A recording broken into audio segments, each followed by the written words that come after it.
안녕하세요. 당뇨스쿨의 한의사 이희민입니다. 오늘은 정말 어렵게 귀한 분 모셨습니다. 닥터딩요 선생님 모셨는데요. 자기소개 부탁드릴게요. 반갑습니다. 당뇨스쿨 시청자 여러분, 저는 그 유튜브에서 닥터응요 채널을 운영하고 있는 내과 전문의 김태균입니다. 와. 이렇게 초대해 주셔서 감사합니다. 이렇게 출연해 주셔서 제가 감사드리죠. 네, 그 제 채널에서 사실 그 질문을 했다가 제가 불량 문제로 편집을 좀 했었는데 사실 정말 그 강한 동지애를 가지고 있어요.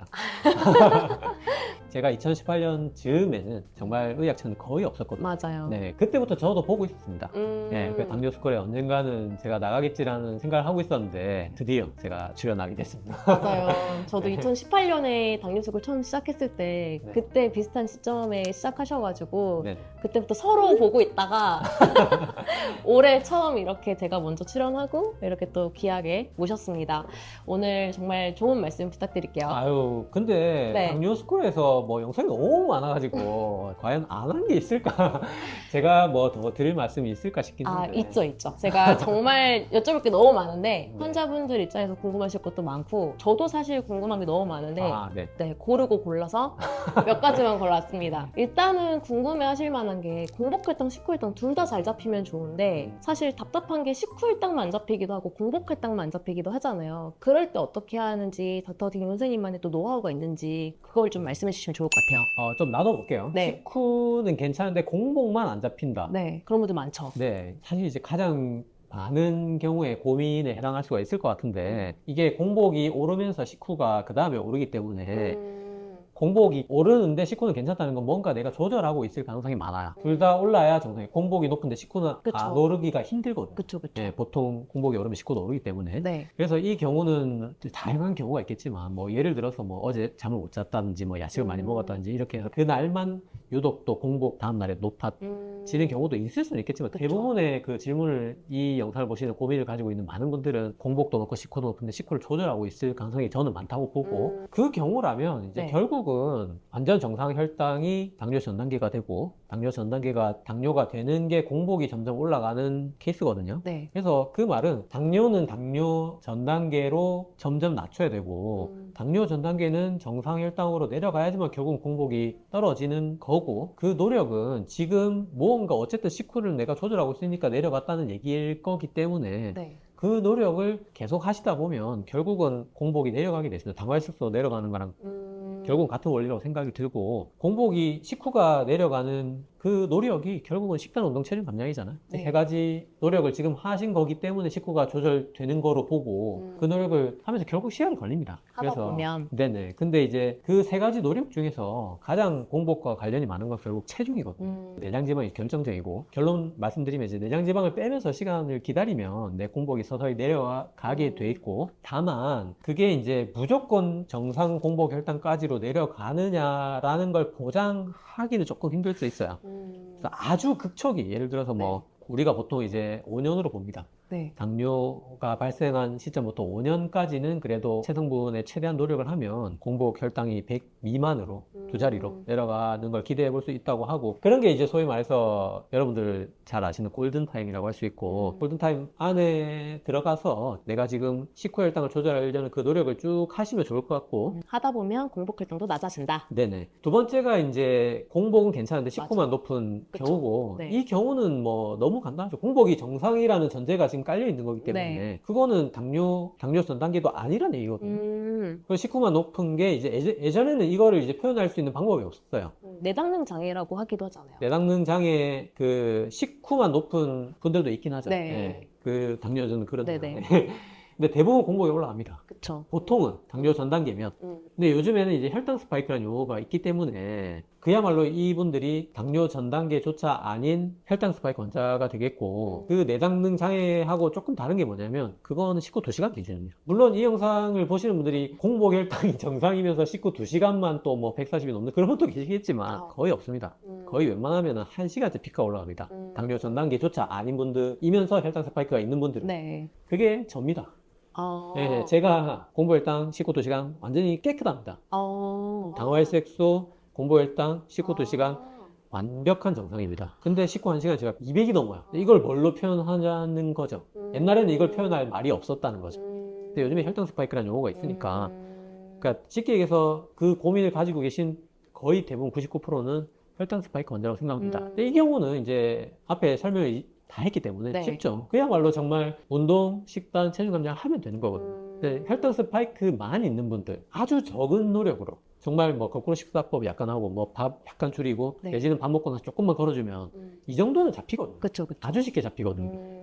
당뇨가 되지 않기 위해서 조금 더 뭐 지금 잘하고 계시겠지만 네. 좀 더 노력을 하셔야 된다. 경각심을 좀 가지셨으면 좋겠습니다. 네. 아, 근데 얘기 들어보면서 저희가 혈당 스파이크가 있으신 분들은 사실 한의학적으로 소화기가 굉장히 약한 네네네. 거라서 네. 이런 분들은 소화기 한약을 드려요. 아, 네. 그러면 스파이크가 많이 줄고요. 네. 편의산 약제라든지 네. 그런 약제들을 이제 처방을 하는데 스파이크가 좀 완만해지고 또 이런 분들의 특징이 소화가 1시간에 피크 찍고 2시간에 내려와야 되는데 네네. 뭐 2-3시간 만에 피크 찍고 4-5시간 만에 내려오기도 하잖아요. 그러면 사실 당뇨로 조금 진행하는 조짐이거든요. 이게 피크 밀리는 게. 그쵸. 피크가 높아지는 것도 있지만 네, 맞아요. 밀리는 것도 좋지 않은 징조거든요. 그런 분들도 소화기가 좋아지면 이게 좀 1시간에 피크 찍고 2시간에 내려오는 그래프로 바뀌더라고요. 도움을 받을 수 있는 면이 있을 것 같아요. 네. 꼭 그렇게 한약치료 아니더라도 예를 들면 이제 소화가 잘 되는 음식, 좀 내가 먹고 불편한 음식 있잖아요. 네네네. 뭐 먹었는데 가스 차거나 네네네. 뭐 좀 더부룩하거나 뭐 이런 음식들은 최대한 피하고 그 나한테는 안 맞는다는 거거든요. 아, 네. 당뇨에는 좋을지 몰라도 그러니까 네. 그런 음식들 피하고 아까 말씀하셨던 그런 식후 운동도 너무 좋고요. 그러니까 평소에 소화에 도움이 되는 그런 음식들 있잖아요. 네네. 뭐 식초나 아니면 레몬수 같은 거 활용해 보실 수도 있고 네.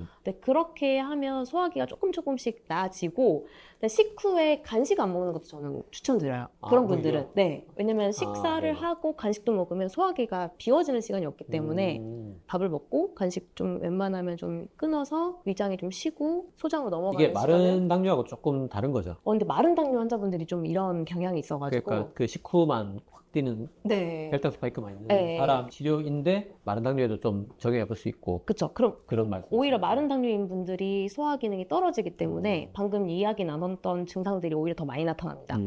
알겠습니다. 소화 안 되는 거 안 먹겠습니다. 간식은 뭐 원래 안 먹긴 했지만. 네네. 그러시구나. 맞아요. 먹고 불편한 거 안 먹는 게 되게 중요한 것 같고. 근데 이제 또 그런 거 많이들 궁금해하세요. 당뇨만 있는 게 아니잖아요. 고지혈증이 같이 있을 수도 있고, 네네. 고혈압이 같이 있을 수도 있고, 아니면 세 개 다 있을 수도 있고. 네네. 근데 이제 식단에 대한 정보들은 당뇨가 있으면 이렇게 하세요, 고지혈증이 있으면 이렇게 하세요 하지만 이 2개나 3개가 같이 있을 때 어떻게 해야 될지. 이게 네.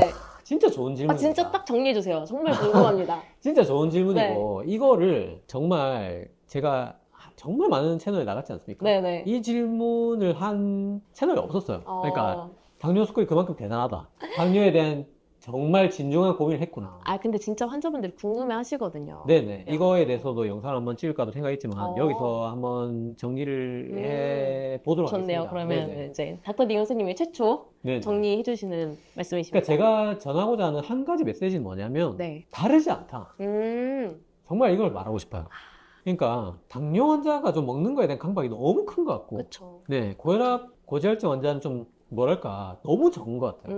그러니까 좀 덜하다 이렇게 표현하려고 했는데 뭐냐면 더 많이 가져야 된다. 이 음식에 대한 강박을 당뇨 수준으로 끌어올려야 된다.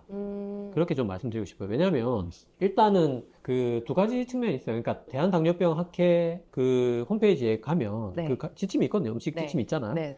거기 보면 그 지방 부분에 보면 네. 지방이 당뇨에 크게 영향을 미치는 것은 아니나라고 시작해요. 네. 아니나 고지혈증을 위해서 이런 뭐 어떻게 먹어라는 말이 쭉 나오거든요, 뒤에. 네. 그 다음에 나트륨 들어가면 나트륨이 당뇨에 큰 영향을 미치는 것은 아니나 고혈압이 합병되면 훨씬 더 고혈압 단독이나 당뇨 단독에 비해서 훨씬 시너지가 크기 때문에 네. 고혈압 조절을 위해서 나트륨을 이렇게 먹어라 이렇게 쭉 나와요. 그러면 대한당뇨병 학회에 있는 지침대로 하면 네. 고혈압, 당뇨, 고지혈증이 다 치료되는 거예요. 그 식단이.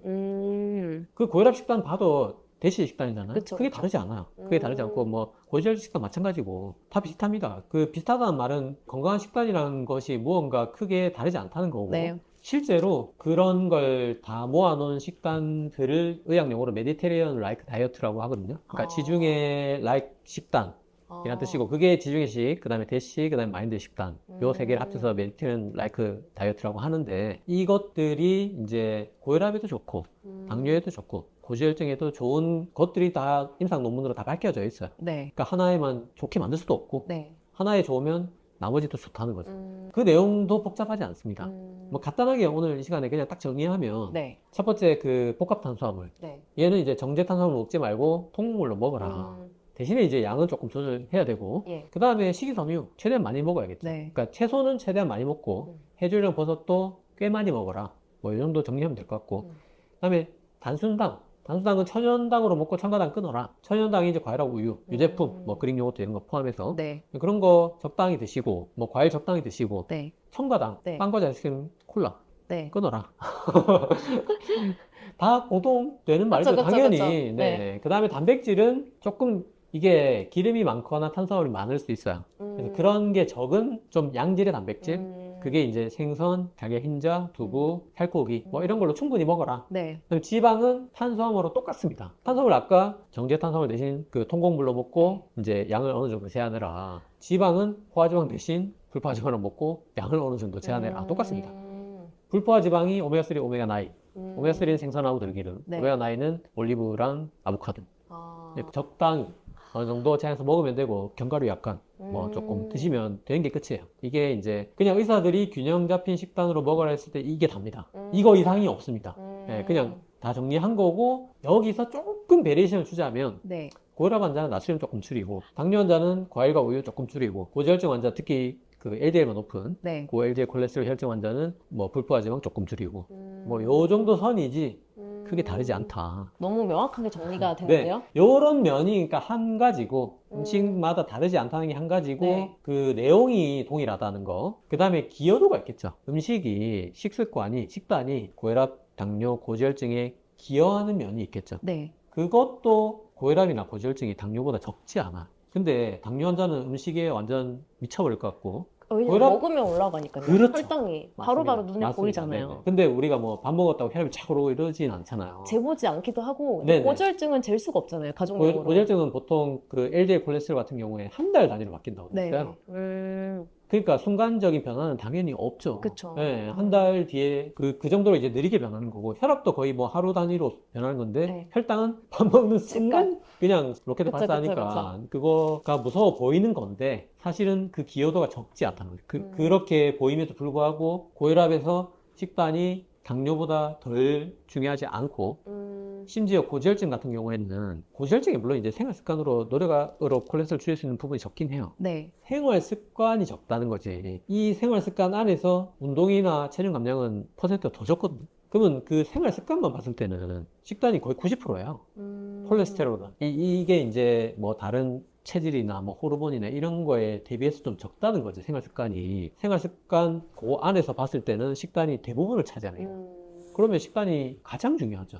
그러네요. 당뇨 환자분들은 완전히 기겁을 하는데 맞아요. 제가 말씀드리고 싶은 거는 당뇨 환자는 조금 그 강박을 내려놓을 필요가 있고 고혈압, 고지혈증 환자는 반대로 좀 강박 가져보시라. 강박이 너무 없으니까요. 너무 없다. 맞아요. 예, 예. 조금 더 경각심을 가져야 될 것 같고 고혈압 환자가 당뇨 환자들 분들만큼 음식 조절을 하면 상당히 많이 혈압약을 끊습니다. 그럴 수 있을 것 같아요. 네네. 가장 노력하는 분들이 당뇨 환자분들이잖아요. 네네. 뭐 환자를 무슨 편을 갈라가지고 뭐 그렇게 얘기하는 건 아니지만 두 개 또 같이 가지고 있는 분들도 많겠지만 네네. 그 정도 노력하면 굉장히 많은 개선을 가질 수가 있고 그런 노력이 다르지 않으므로 어떻게 보면 모든 환자들은 아니 환자가 아니라 뭐 건강한 분들도 맞아요. 그런 노력을 혈압당뇨 고지혈증뿐만 아니고 암이나 뭐 치매 이런 것도 비슷하거든요. 결국 식단이 다 비슷해요. 운동 뭐 똑같잖아. 네. 근데 그만큼의 노력을 사실은 다 해야 되는 거다. 그런 말씀 좀 드리고 싶습니다. 맞습니다. 식단에 대해서 너무 자세히 잘 설명해 주셔가지고 사실은 닥터댕요 하면 운동하는 내과 의사라고 알려져 있잖아요. 그래서 이번에는 당뇨 환자들이 운동을 이렇게 했으면 좋겠다. 한번 딱 정리를 해주세요. 당뇨 지침에 네. 명확하게 딱 나와 있거든요. 그 유산소 근력 나눠서 네. 유산소는 중등도 기준으로 150분 이상 주에 네. 고강도로 하면 이제 90분 이상 하도록 돼 있고 근력 운동 이제 주 2회 이상 하도록 돼 있어서 그대로 하시면 되고 중등도가 뭐냐? 뭐 맥박 재고 뭐 그렇게 설명드리면 이제 너무 복잡하니까 사실 스마트워치 요즘에 2만 원밖에 안 하거든요. 아. 네, 이게 다 그냥 사시면 그냥 뛰면 바로 중등도입니다, 고강도입니다, 바로 나옵니다. 아 그래요? 네, 제가 안 그거- 써봐가지고. 네, 그대로 하시면 되고 아. 그것도 어렵다. 스마트워치도 뭐 어떻게 사는지 모르겠다 하면은 음. 보통 이제 숨이 차서 말은 겨우 할 수 있지만 노래를 못하는 상태 뭐 이렇게 많이 설명하고 사장님 지금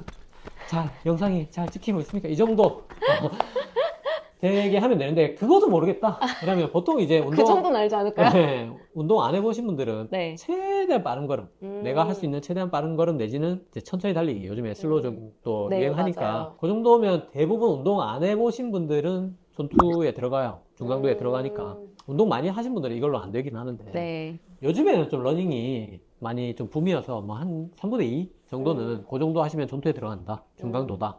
그렇게 생각해서 주 150분 이상, 30분 기준으로 하면 주 5일, 네. 50분 기준으로 주 3일 예. 하시면 되고, 그 다음에 근력 운동은 네. 보통 이제 맨몸 스쿼트 하시면 되고 주 2회 이상 하시면 되는데, 맨몸 스쿼트로 예를 들어서 뭐 20개씩 해서 5번 해서 하루에 100개 넘게 한다. 네. 이런 분들은 이제 헬스 가서 그 PT 선생님께 근력 운동 배우시면 거기 이제 운동 그 지침에 설명 다라고 할 수 있고, 지침을 넘어서 또 한 가지 메시지를 좀 전달할 만한 게 뭐냐면 네. 대부분 유산소가 잘 떨어져요. 혈당이 당장 떨어져요. 이거는 네, 그쵸. 스쿼트는 생각보다는 잘 안 떨어집니다.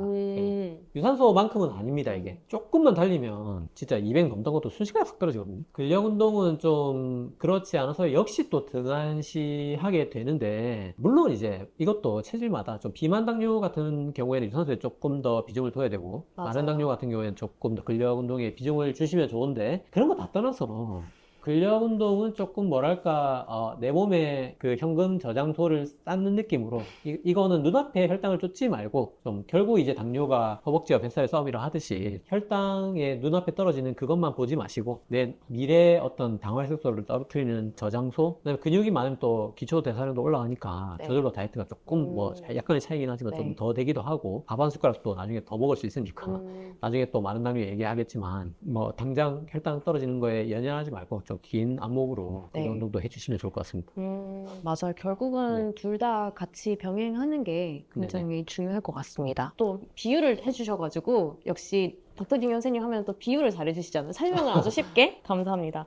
근데 실제 진료를 해보면 음식 운동 중요하고 실제 하는데 그래도 혈당이 안 잡히는 분들이 있거든요. 근데 그런 분들은 또 수면 스트레스도 중요한 것 같아서 그래서 선생님의 의견과 수면 스트레스 관리 꿀팁이 있다면 어떤 게 있을까요? 사실 뭐 제가 앞에서 3대 생활습관, 식단, 운동, 체중 감량이라고 여러 번 말씀드렸지만 예. 이 용어부터 저부터 네. 고쳐야 된다고 생각합니다. 음. 제 채널 나오셨을 때도 잠깐 얘기했지만 그쵸. 사실 이제 수면은 식단, 운동, 체중 감량을 잘 하고 있는데 왠지 안 잡힐 때 쳐다보는 게 아니라 3대와 같은 레벨로 놓아야 합니다.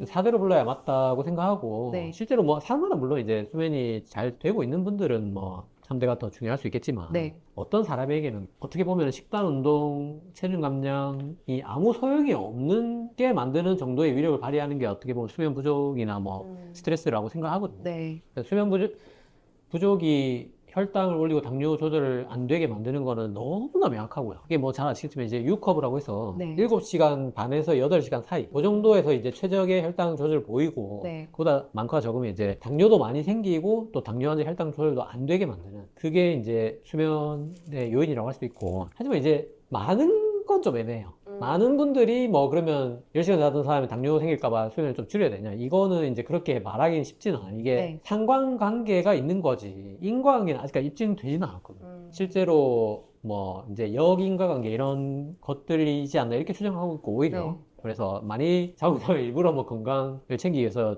잠을 줄이도록 지시하진 않고요. 네. 다만 이제 적게 자는 거는 굉장히 명확합니다. 이거는 정말 너무나 많은 뭐 단기 실험, 장기 실험, 뭐 대규모 임상 시험까지 해서 너무 수많은 임상 증거들이 쌓여 있어서 이거는 인과적으로 확실히 명확히 밝혀졌고요. 네. 그래서 뭐 하루만 안 자도 인슐린 정성이 확 올라간다 이런 연구들이 굉장히 많기 때문에 수면이 부족하게 되면은 혈당 조절에 어려움을 겪는 거는, 그리고 나중에 그게 누적이 돼서 당뇨가 생기는 것까지 네. 너무 확실하고요. 네. 그렇다고 해서 뭐 그걸 뭐 몰라서 안 하냐. 뭐 저도 이제 불면증 환자고 그게 안 되는 분들이 많고, 그런 분들에게 또 이제 뭐 불면증을 벗어날 수 있는 잠자는 방법 뭐 설명하면 또 1시간이 넘어가기 때문에 네네, 그쵸. 그거 오늘 시간에 정말 짧게 그냥 네. 설명드리면 이제 한 단어로 이완이라고 요약을 할 수가 있습니다. 이완은 이제 또 신체적 이완, 정신적 이완이 있고, 네. 신체적 이완은 이제 해파리 수면법이라고 해서 이제 완전히 그냥 침대에 녹아내려 네. 갈 정도로 힘을 빼는 겁니다. 그래서 우리가 수업 시간에 이제 교환학생이 침을 흘리듯이 그 학생이 사실 졸아서 침을 흘린 것 같지만 네. 침을 흘릴 정도까지 힘을 빠져야지 잠이 오는 겁니다. 수업 시간에. 네. 네. 근데 경험 없으세요? 침 흘릴 정도? 저는 많이 닦았는데. 아, 그래요? 그 정도로 침을 흘릴 정도로 힘을 빼려면 정말 진짜 혀 끝, 목 끝까지 힘을 빼야 됩니다. 그래서 그 방법이 이제 한 번에 빼긴 힘들고, 네. 예를 들어서 뭐 머리부터 발끝까지 이렇게 내려가도 되고, 네네. 반대로 이제 올라와도 되고, 뭐 순서는 상관없이 이제 네. 하나하나씩 힘을 빼보는 겁니다. 네. 그렇게 빼다 보면, 아, 내가 진짜 힘을 많이 주고 있었구나, 이런 것도 알게 네, 되고, 맞아요. 여기 이제 신체적 이완이고요. 그다음에 이제 정신적 이완은 뭐냐면, 이제 수면 불면증의 원인이 저는 어떻게 보면 가장 많은 원인이 네. 인면에 대한 강박이라고 생각합니다. 그게 이제 잠을 자려고 노력을 하는 게 역설적으로 이제 불면증의 최다 원인이 된다는 거죠. 저도 그게 옛날 심했고, 근데 불면증 환자들은 그걸 가질 수밖에 없는데, 좀 내려놔야 되고, 그래서 제가 이제 늘 말씀드린 건 잘 되자. 잘 때 되면 잠을지. 아, 네, 어쩜 말고. 약간 이런 마음이 오히려 잠이 든다는 거죠. 네. 그러니까 정말 믿어야 돼요. 그런 마음을. 그런 마음가짐이 중요한 것 같고, 스트레스도 사실 뭐 현대인이 스트레스 없는 사람이 어디 있겠습니까만은 다 아시다시피 스트레스 호르몬 자체가 뭐 코르티솔이라고 해서 혈당을 많이 올리는 거. 네. 그 물질이 뭐 혈당 올리는 거 유명한 네, 호르몬이잖아요. 그렇죠. 근데 이제 저는 스트레스 푸는 방법에 대해서 잘못된 방법으로 풀지 않는 게 더 중요하다. 이런 말씀을 좀 드리고 싶어요. 그게 뭐냐면, 술이나 이제 과식이나. 맞습니다. 술, 담배, 쇼폰, 게임, 도박, 야동, 폭식이 뭐냐면 두 가지 문제가 있는데, 네. 첫 번째 실제로 스트레스 풀리지 않는다는 거. 네. 실제로 뭐 술 같은 경우에 스트레스 레벨을 뭐 10배까지 올린다는 아. 얘기가 있고, 그게 일시적으로 도파민이 나오기 때문에 스트레스 풀리는 것처럼 이제 느껴지는 거일 뿐이지, 실제로는 그냥 스트레스를 얹고 있는, 술 먹으면 더 힘들어지는 거. 네. 라는 거고요. 두 번째는 지금 말씀드렸던 거의 특징이 다 중독이 되는 것들이에요. 그 기전이 이제 도파민을 확 올렸다가 그 엄청난 도파민만큼 떨어지거든요. 그래서 저혈당하고 똑같은 거야. 네. 혈당 스파이크 다음에 저혈당 오는 것처럼. 네. 그러면 뭡니까? 단 걸 먹으니까 압순환이 되잖아요. 그쵸. 그 중독이 똑같은 거예요. 도파민이 올랐다가 떨어지니까 또 그와 유사한 얘기를 해야 되고. 그래서 술이나 담배를 해서 행복해지는 게 아니라 술이나 담배를 안 하고 있을 때 불행해지는 인간이 된다는 거죠. 그래서 그런 기전으로 이제 중독이 되는 거기 때문에 전혀 스트레스도 풀리지 않을 뿐더러 중독만 되는, 인생에 낙이 없는 불행한 인간이 되는 거라서 좀 그런 걸 피하고 좀 은은한 재미가 있는 것들, 영화도 좋고, 저 같은 경우에 이제 가장 추천드리는 거는 걷기입니다. 최대한 천천히 느린 속도로 반려동물 없이 이어폰 없이 내 걷기에 집중하는 거죠. 내 걷는 행위에. 이렇게 1시간 정도 걸으면 용광로 같은 그 스트레스가 천천히 식으면서 생각도 좀 정리되고, 보통 이제 생각이 복잡해서 스트레스 받는 경우가 많거든요. 네. 스트레스가 좀 풀리는 응급치료, 물론 1시간이 걸리긴 하지만 네, 제일 좋은 방법으로 좀 추천드립니다. 아, 그런데 사실 우리나라 당뇨는 조금 특별함이 있잖아요. 마른 체형의 당뇨 환자분들도 많고, 마른 당뇨라고 하는, 혹은 인슐린 분비가 부족한 1.5형 당뇨나 뭐 1형까지 가는 그런 환자분들도 많은데, 이런 분들에게는 어떤 전략이 필요하다고 보시나요? 마른 당뇨 환자분들이 예. 사실 답은 명확해요. 네. 아주 그냥 명료합니다. 탄수화물을 많이 먹고 네. 그보다 운동을 더 많이 하면 돼. 이게 답입니다. 그냥 이게 정답이 있는 겁니다. 그러니까 결국 마른 당뇨, 아까 뭐 그 허벅지와 뱃살의 싸움이다. 네. 근육량이 적거나 지방이 많거나 예. 하는 게 당뇨의 원인이라면 마른 당뇨 당연히 이제 근육이 적어서 생기는 병이 맞고, 그럼 이제 근육을 늘리는 방법은 이제 근육이 될 만한 재료의 음식을 먹으면서 운동을 하는 거거든요. 그게 결국 이제 탄수화물하고 운동을 하게 되는 건데, 네. 사실 이제 근육을 만들기 위해서 단백질을 먹어야 되지 않냐 라고 많이 물어보시는데, 어떻게 보면 탄수화물이 더 중요할 수도 있습니다. 네. 어떤 분에 있어서 사람마다 다르지만 대부분 마른 당뇨 환자분들이 중년 여성인 경우가 많아요. 네. 네, 그러면 우리가 근육을 만드는 호르몬이 3가지거든요. 남성 호르몬, 성장 호르몬, 인슐린. 이렇게 3가지입니다. 네. 근데 중년 여성 남성 호르몬 안 나오죠. 성장 호르몬 안 나오죠. 인슐린밖에 없어요. 근육을 만들 수 있는 재료는 인슐린밖에 없습니다. 근데 인슐린이 나오려면 탄수화물을 먹어줘야 돼요. 반드시 먹어야지만 나옵니다. 그러니까 그 탄수화물 안 먹게 되면은 3대 근성장 호르몬이 셧다운 돼버릴 거고, 내가 근감소로 당뇨 생긴 건데 근감소가 더 가속화되는 거죠. 근데 마른 당뇨의 특징이 공복보다 보통은 식후가 더 많이 뛰거든요. 네. 대부분. 그러면 이분들이 식후가 뛰는 게 무서워서 탄수화물을 입에 넣지를 못하죠. 상당히 없어요. 그런 분들이. 근데 그게 정말 진짜 악순환의 굴레로 영원히 이제 못 빠져나오는. 계속 근감소가 더 심해지고. 그래서 그렇게 절대로 가시면 안 되고, 네. 내가 근육을 합성할 만큼은 먹어줘야 된다.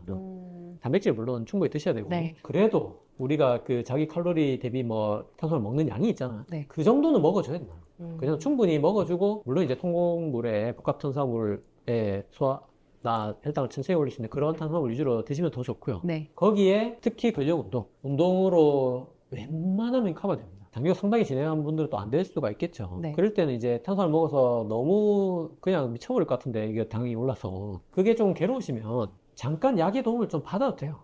예, 뭐 약이라는 게 뭐 다 먹으라고 만들어 놓은 현대 산물이고 어떻게 보면 네. 내가 생활 습관을 최대로 하고 있을 때 그 모자란 부분을 보충할 수 있는 어떤 도구 정도로 생각할 수 있는 거거든요. 네. 근데 너무 막 여기에 대해서 막 기겁을 하시거나 할 필요는 없다는 거죠. 네, 그래서 내가 탄수화물을 충분히 먹고 그거를 이길 정도의 운동을 하는데 그럼에도 불구하고 혈당이 올라간다. 아니면 뭐 운동량이 좀 부족하다. 전문가와 상의해서 주치 판단 아래 당뇨를 좀 결정을 해서 조금 받으시고 그렇게 해야지만 근육이 늘어나면서 결국은 탈출하고 당뇨약도 끊을 수가 있어요. 근데 그게 무서워서 당뇨약 안 먹으려고 이게 탄수화물 줄여버리면 완전히 아무리 내가 저탄을 해도 결국 고지라는 거는 췌장이 손상을 받거든요. 네. 고지방이 그 췌장을 공격하기 때문에 네. 그 당뇨 자체도 결국은 진행을 합니다. 레거시 이펙트라고 해서 당뇨가 그냥 오래 되는 것만으로도 당뇨가 나빠져요. 네, 그래서 그건 답이 아니라는 거. 네. 네, 너무 두려워할 필요는 없다는 거 말씀을 좀 드립니다. 제가 개인적으로 가장 궁금한 질문인데요. 당뇨스쿨에 나오셨으니 피할 수 없는 질문입니다. 저희는 당뇨스쿨이 당뇨에 대한 정보를 알리는 채널이기 때문에 또 스쿨이잖아요. 네네. 그래서 졸업을 해야 됩니다. 아, 네네. 학교는 평생 다닐 수가 없으니까요. 그래서 졸업하셔야 됩니다. 이걸 의학적 용어로는 당뇨관해라고 하는데 선생님의 의견으로는 평생 당뇨를 관리해야 된다고 보시는지 아니면 저 당뇨가 관해가 가능한 병이라고 보시는지 궁금합니다. 이게 참 그 당뇨 스쿨 채널의 어떤 그거라고 하시니까 제가 더 말씀드리기가 죄송스럽긴 한데 저는 네. 질문이 관해가 가능한 병인가 평생 관리해야 되는 병인가 평생 관리하는 게 관해라고 생각해요. 그게 맞다고 생각하고 다만 이런 건 있어요. 그 관리가 고통스러운 것이냐? 네. 절대 그렇지 않다고 좀 말씀을 드리고 싶고 예를 들어서 밥을 먹고 이가 썩을 것 같아서 너무 불안하다. 이를 관리해야 되겠다. 양치를 하자. 이런 마음으로 양치를 하는 분은 저는 많지 않을 거라 생각해요. 그냥 하는 거죠. 그냥 하죠. 양치는 그냥 하는 겁니다. 네. 네.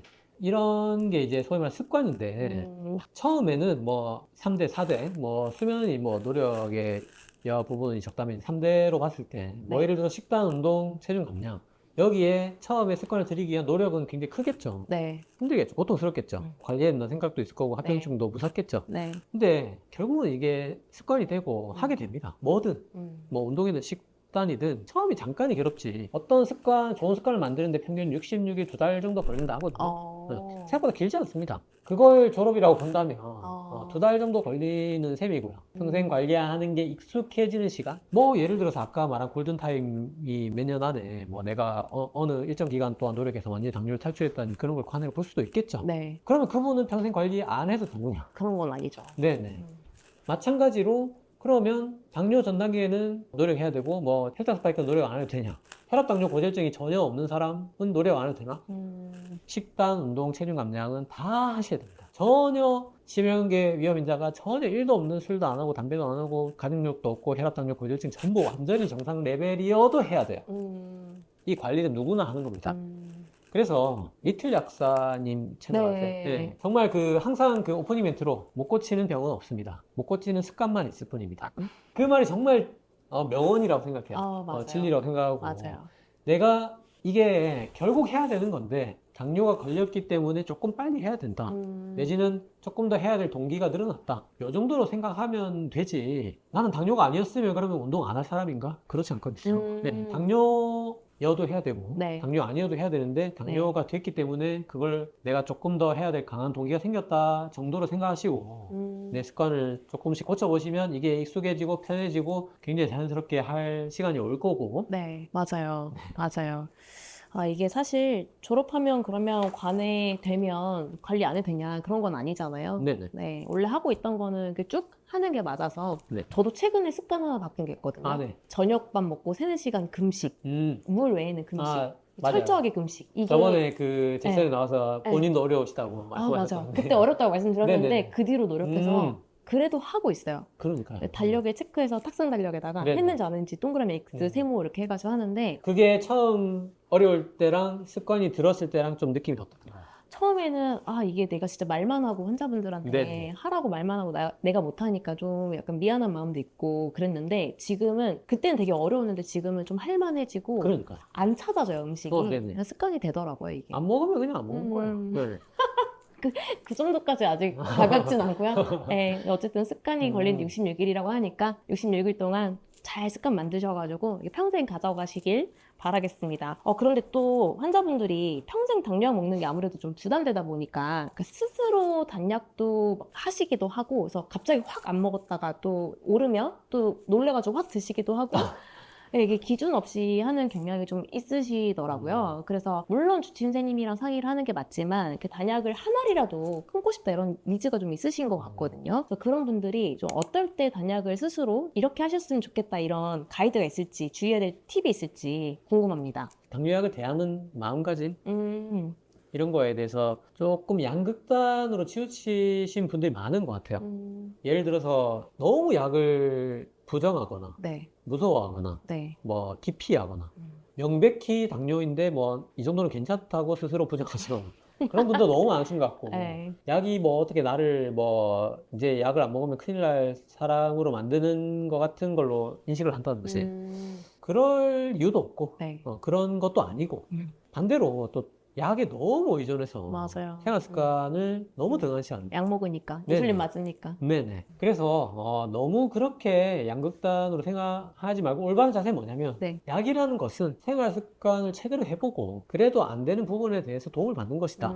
이 정도 느낌으로 이해를 하시면 좋을 것 같고 네. 그래도 안 되는 부분에 대해서는 약을 또 먹을 때는 너무 이거에 대해서 또 깊이 할 필요도 없고 예를 들어서 뭐 메트포르민 같은 경우에는 뭐 항당뇨 효과 말고도 너무나 많은 건강 이점들이 보고되고 있기 때문에 네. 약간 뭐 비유적인 개념이긴 하지만 뭐 보약 같은 느낌으로 생각해도 되거든요. 일부러 먹으라는 얘기는 아니지만 네. 제 말은 이제 너무 꺼리질 필요는 없다. 네. 고 생각하시면 좋을 것 같고 어쨌든 지금 말씀드린 거에서 이제 생활 습관을 제대로 해보라는 말씀을 드렸기 때문에 뭐 약을 안 먹고 해보겠다 하시는 분들은 제대로 하면서 그대로 쭉 그 관리를 하시면 될 것 같고 먹던 분이 이제 역시 마찬가지예요. 먹던 사람도 약 먹는 사람도 노력을 최대한 해야 하는 거 똑같아요. 네. 예를 들어서 뭐 내가 혈당이 200 나오던 사람이 네. 약을 먹어서 140이 나오고 있었는데 네. 노력을 하면 이제 100 이하가 되겠죠. 네. 그러면 그 약을 처방한 주치의께서 알아서 조절합니다. 네. 가장 중요한 거는 내 생활 습관을 어느 정도 하겠다는 거에 그 과정이나 계획은 반드시 주치의에게 알려야 돼요.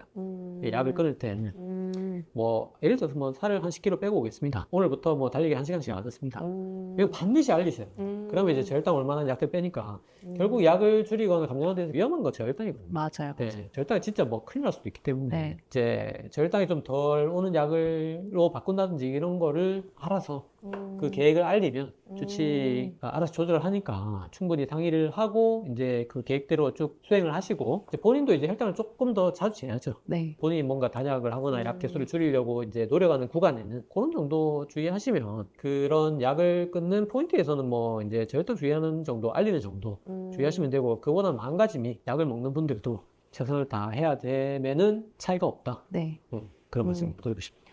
주치 선생님이랑 반드시 상의를 하셔야 되겠고 그런데 혹시 그 단약에 대한 가이드라인은 없잖아요. 그쵸? 어떨 때 줄일 수 있다. 보통 그 당일성 기준을 제일 많이 보시니까 그 병원에서는 6.5 미만으로 낮춰라고 하니까 보통 이제 대개는 그것도 딱 뭐 기준을 가지고 하진 않는데 네. 왜냐면 또 사람마다 이게 떨어지는 폭이나 이런 속도가 다 다르니까 근데 뭐 보통 6.0 미만 그러니까 네. 5자가 나오거나 네. 그러면 약을 조금씩 줄이거나 약 개수에 따라 또 다 다를 수 있고 뭐 아예 정말 진짜 5.7 미만으로 떨어졌다 이때는 줄여야 됨이 명확하고요. 네. 네, 그런 기준들을 가지고 조금씩 단약을 하고 계신 것 같습니다. 알겠습니다. 오늘 저희가 준비한 질문을 다 여쭤봤는데 네네. 제가 저번 촬영 때도 그랬고 오늘도 그랬지만 닥터땡 선생님 만나면 제가 정말 많이 배워요. 제 생각도 아유. 많이 정리가 되고 부럽습니다. 네, 제가 정말 많이 어머. 배웁니다. 아이고. 오늘도 귀한 말씀 또 귀한 가르침 아이고. 주셔가지고 너무 감사드리고요. 아이고. 앞으로도 당뇨에 대한 많은 그 진료에 대한 경험 이런 것들을 또 유튜브 채널에서 함께 나누면 좋겠습니다. 오늘 출연해 주셔서 감사합니다. 예, 고맙습니다. 감사합니다.